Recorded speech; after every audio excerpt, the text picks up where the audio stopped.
کہ نبی کریم صلی اللہ علیہ وسلم کو ہم نور مجسم مانتے ہیں. توجہ کے ساتھ ہر بندہ اپنی توجہ ادھر رکھے، تھوڑی دیر سب توجہ چھوڑ دو تاکہ کوئی بات نہ کرے، جناب نہ کر سکے. اور کبھی تو یہ اعتراض کرتے ہیں کہ ہم آپ کو نور مجسم نہیں مانتے، نعوذ باللہ.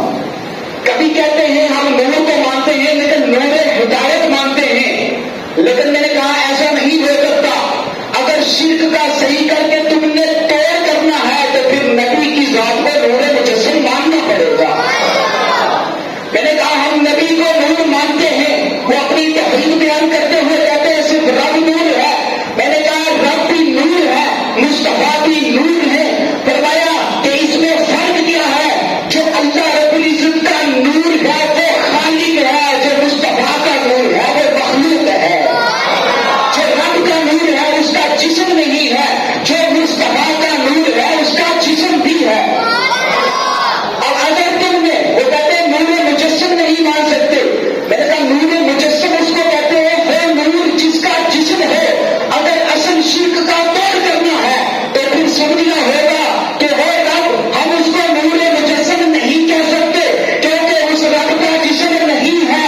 مصطفیٰ کے نور کو نور مجسم بتا کر، نور مجسم مان کر ہم یہ اعلان کرتے ہیں کہ ہم سے بڑا توحید کوئی نہیں ہے اور ہم سے بڑا عشق مصطفیٰ کرنے والا کوئی نہیں ہے.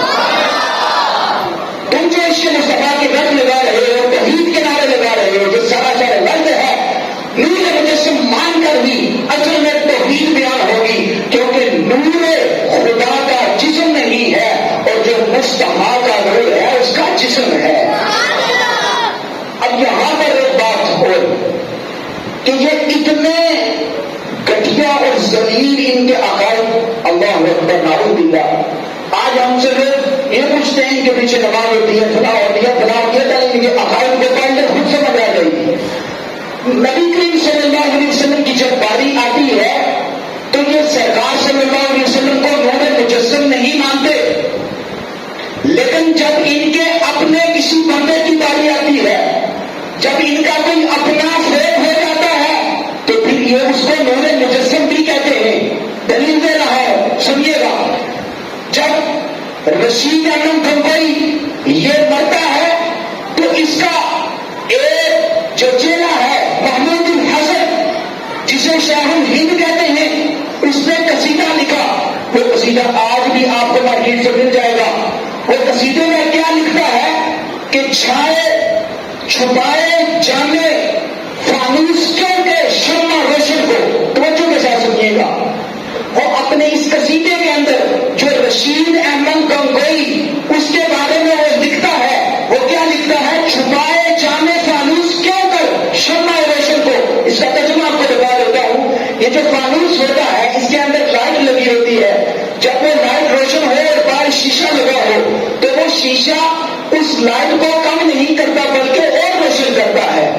جب فانوس کے بعد شیشہ لگا ہو تو اس کو اور روشن کرتا ہے. اور یہ اپنے اس بندے کے بارے میں کیا لکھتا ہے کہ چھپائے جانے فانوس کیوں کر شمع روشن کو تھی اس نور مجسم کی کفن میں اڑیانی. اور کیا لکھتا ہے کہ اس رشید گنگوئی کو کفن بھی دے دیا گیا تھا، اس کفن کے باوجود اس کا جسم ننگا نظر آ رہا تھا. یہ میں نہیں کہہ رہا، یہ ان کا جو بندہ لکھنے والا ہے، قصیدہ جس نے لکھا وہ کہہ رہا ہے. اور کیا لکھتا ہے کہ اڑیانی کا مطلب ہوتا ہے ننگا پن، اڑیانی. ٹھیک ہے. اور یہ لکھتا ہے کہ